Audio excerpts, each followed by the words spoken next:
आजकाल सोशल मीडियावर ना एक शब्द खूप ऐकायला मिळतो, मिनिमलिझम. आणि हा शब्द ऐकल्यावर आपल्या डोळ्यासमोर काय चित्र येतं म्हणजे एखादं रिकामं घर, पांढऱ्या भिंती, खूप कमी फर्निचर किंवा मग खूप महागडं इंटेरियर असं आपल्याला वाटतं. आणि हे आपल्या मध्यमवर्गीय कुटुंबासाठी नाही असाही विचार आपल्या डोक्यात येतो. पण खरं सांगू का, मिनिमलिझमचा महागड्या घराशी किंवा कमी वस्तूंशी काहीही संबंध नाहीये. मिनिमलिझम म्हणजे प्रत्येक वस्तू फेकून देणं असंही नाहीये. तर ज्या गोष्टी आपल्या उपयोगाच्या नाही आहेत त्या फक्त जागा अडकवतात, वेळ घेतात किंवा नकळत आपल्या मनावरही ताण वाढवतात, अशा गोष्टी कमी करणं आहे. कारण घरात जितक्या वस्तू जास्त असतात ना, तितकी त्यांची साफसफाई, त्यांची काळजी, जबाबदारी हे सगळंच वाढते. तर आजच्या व्हिडिओमध्ये मी तुम्हाला अशा काही प्रॅक्टिकल आणि रिअलिस्टिक मिनिमलिझम टिप्स सांगणार आहे, ज्या की तुमच्या घरात कोणताही मोठा खर्च न करता तुम्ही हे सहज फॉलो करू शकता. चला तर मग व्हिडिओची सुरुवात करूया. मी नीता सगळ्यांचं सगळ्यात आधी तर खूप खूप मनापासून स्वागत करते. टिप नंबर 1, प्रत्येक वस्तूची एक ठरलेली जागा असलीच पाहिजे. मिनिमलिझमची सुरुवात कमी वस्तू करण्यापासून नाही होत, तर प्रत्येक वस्तूला एक जागा देण्यापासून होते.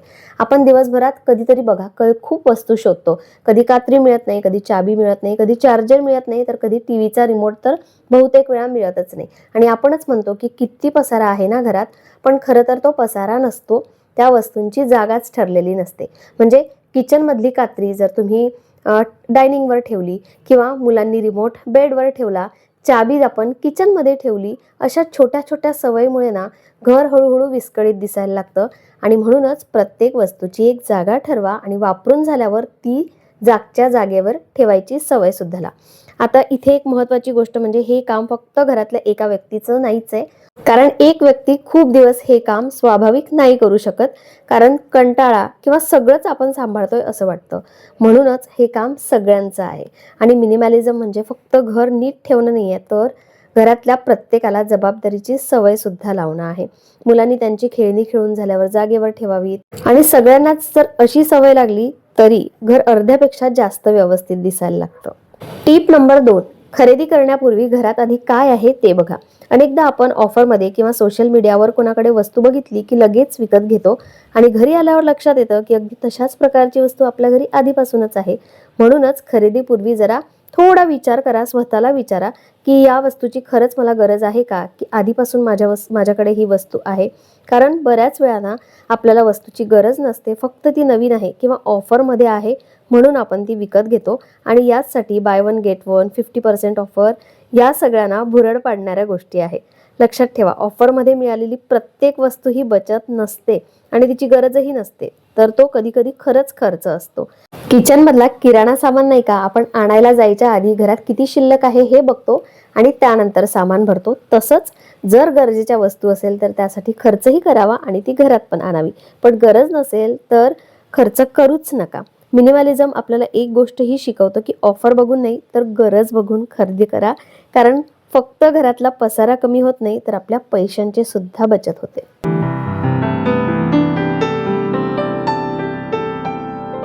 Tip number 3, 1 in 1 out rule.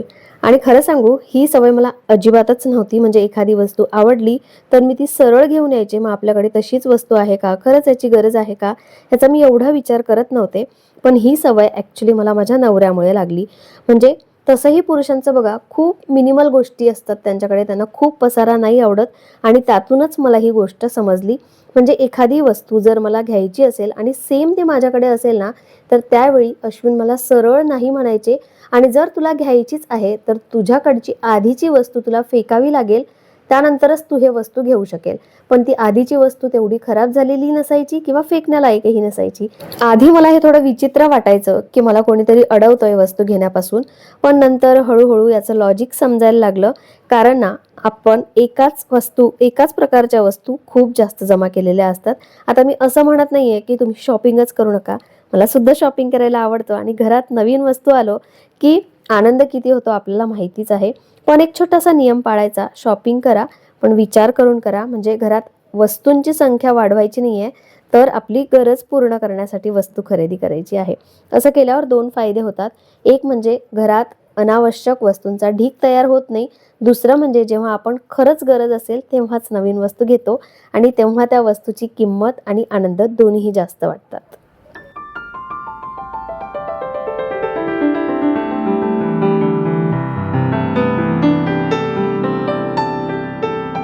4 नंबरची टीप, जे दिसतं तेच पसारा वाटतं. चौथी टीप माझ्या मते खूप महत्त्वाची आहे. आपण अनेकदा म्हणतो की माझं घर स्वच्छ आहे, पण तरीही नीट दिसत नाही. त्याचं एक मोठं कारण म्हणजे आपल्या डोळ्यासमोर खूप साऱ्या वस्तू दिसतात. जसं की आपल्या किचनचाच विचार करा. किचन ओट्यावर मसाल्यांचे डब्बे, तेलाच्या बाटल्या, बिस्किटांचे डब्बे, औषधं, पिशव्या आणि बरेचसे डब्बे, अशा कितीतरी गोष्टी आपण बाहेर ठेवतो. आणि आता याच किचनची कल्पना करा. ओट्यावर फक्त रोजच्या लागणाऱ्या काही 4-5 वस्तू आहेत. बाकी सगळ्या आपण शेल्फमध्ये ठेवलेल्या आहेत किंवा ड्रॉवरमध्ये व्यवस्थित ठेवलेल्या आहेत. किचन तेच, जागाही तीच, पण तरी सुद्धा ते जास्त स्वच्छ आणि सुटसुटीत आणि पॉझिटिव्ह वाईब देणारं वाटतं. तसंच डायनिंग टेबलचंही. कधी कधी मी बघते डायनिंग टेबलवर कटलरी स्टँड, टिश्यू होल्डर, फळांची टोपली, औषधं, बिला, पाण्याची बाटल्या आणि कितीतरी काय काय ठेवलेलं असते, ऑर्गनायझर, बरंच. आणि ते कायम ठेवलेलं असतं.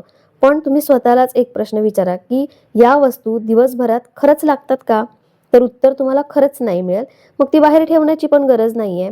मिनिमलिझम आपल्याला एक सुंदर गोष्ट शिकवतो. म्हणजे प्रत्येक वस्तू दिसलीच पाहिजे असं नाहीये. प्रत्येक वस्तूला तिची जागा असली पाहिजे आणि गरज पडेल तेव्हा ती कपाटातून उघडून बाहेर काढायला फक्त काही सेकंद लागतात. पण त्या वस्तू सतत जर आपल्या डोळ्यासमोर ठेवला ना, तर घर सतत भरलेलं आणि अस्तव्यस्त वाटतच राहणार. आणि खरंच कधी कधी फक्त दिसणाऱ्या वस्तू जरी कमी केल्या ना, तरी सुद्धा घराचं रूप पूर्णपणे बदलून जातं. नक्की ट्राय करून बघा.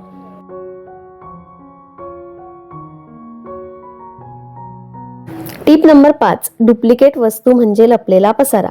आपण कधी मोजले का की आपल्या घरात किती कप आहे किंवा किती डब्बे आहेत, पाण्याच्या बाटल्या किती आहेत? आपल्याला वाटतं ठेवू दे, कधीतरी उपयोगी पडेल. आणि खरंच पडतं का ते उपयोगी? प्रत्येक वस्तूची आपल्याला केअर तेवढीच करावी लागते, ती धुवावी तेवढीच लागते, त्याला जागाही तेवढीच लागते. आणि म्हणूनच प्रत्येक गोष्ट कमी करणं नाही, तर जे खरंच वापरतो तेवढंच ठेवणं. घरात वस्तू असतात. परत मी म्हणेल की घरात वस्तूच घेऊ नका असं मी म्हणत नाही. पण किचन प्लॅटफॉर्मवर, डायनिंगवर, टेबलवर सगळ्या वस्तू ठेवणं गरजेचं आहे का? काही वस्तू आपण शेल्फमध्ये, कपबोर्डमध्ये ठेवून जेव्हा त्याची गरज पडते तेव्हाच वापरू शकतो. आणि यालाच मिनिमॅलिझम म्हणतात.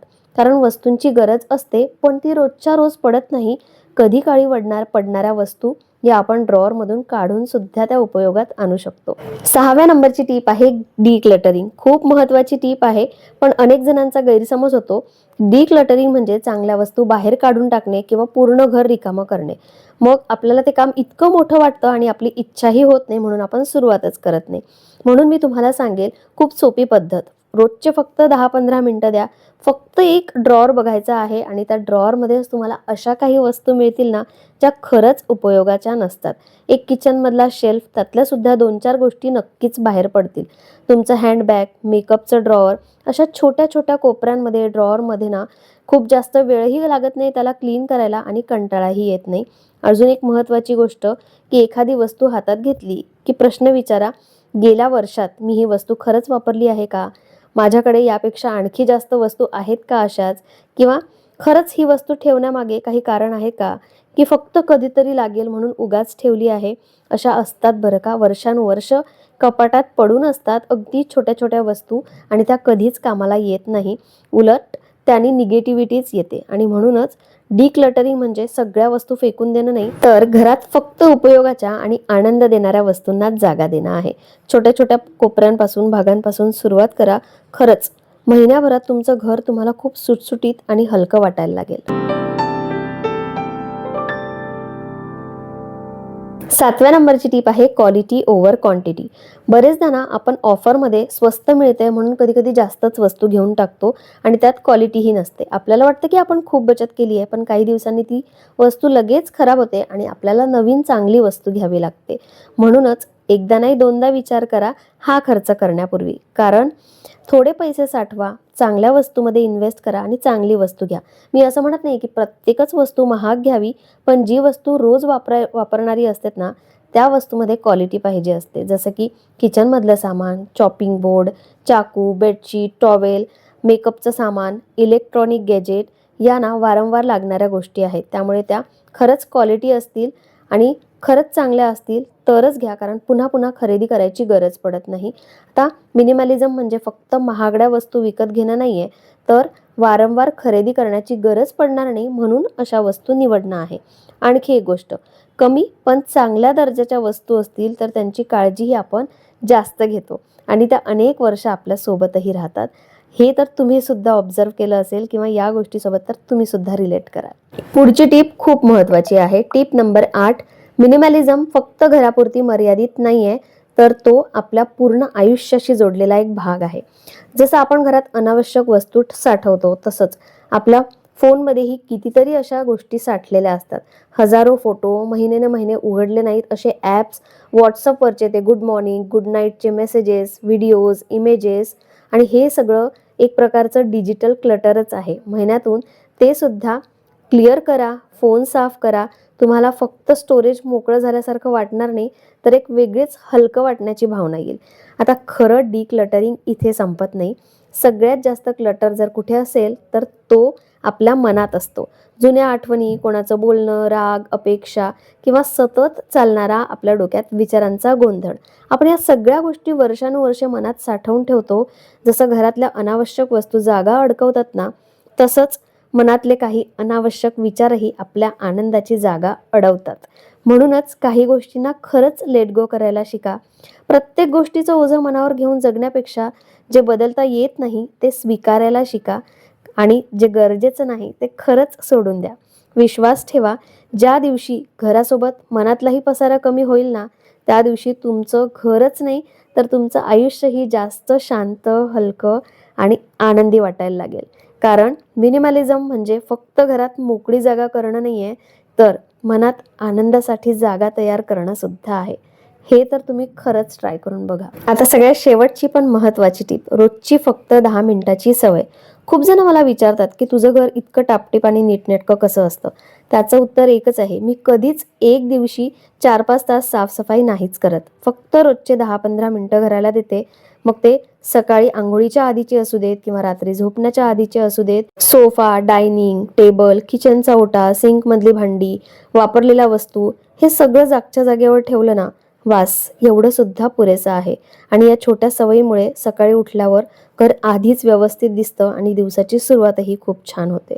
मोठे बदल हे एका दिवसात खरंच होत नाही, पण रोजची 10-15 मिनिटाची सवय तुमचं घर आणि तुमची सवय दोन्हीही बदलू शकते. शेवटी एकच गोष्ट लक्षात ठेवायची की मिनिमलिझम म्हणजे घर रिकामं करणं नाही, तर आयुष्य हलकं करणं आहे. आपण अनेकदा समजतो की जास्त वस्तू म्हणजे जास्त सुख, पण खरं सुख वस्तूंमध्ये नसतं, तर त्या वस्तूंमध्ये मिळणाऱ्या शांततेत असतं. जेव्हा घरात अनावश्यक वस्तू कमी होतात, तेव्हा फक्त कपाटात जागा तयार होत नाही, तर आपल्या मनातही जागा तयार होते. साफसफाईचा वेळ कमी होतो, वस्तू शोधण्याची धावपळ सुद्धा कमी होते, खर्चांवर नियंत्रण राहतं आणि घरात शांतता जाणवते. म्हणून आजचा व्हिडिओ पाहिल्यानंतर लगेच पूर्ण घर बदलायचा विचार अजिबात करू नका. एक छोटीशी सुरुवात करा. जर व्हिडिओ खरंच आवडला असेल तर लाईक करा आणि अशाच प्रॅक्टिकल आणि लाईफस्टाईल टिप्ससाठी चॅनलला सबस्क्राईब करायला अजिबात विसरू नका. चला भेटूया नेक्स्ट व्हिडिओमध्ये. बाय.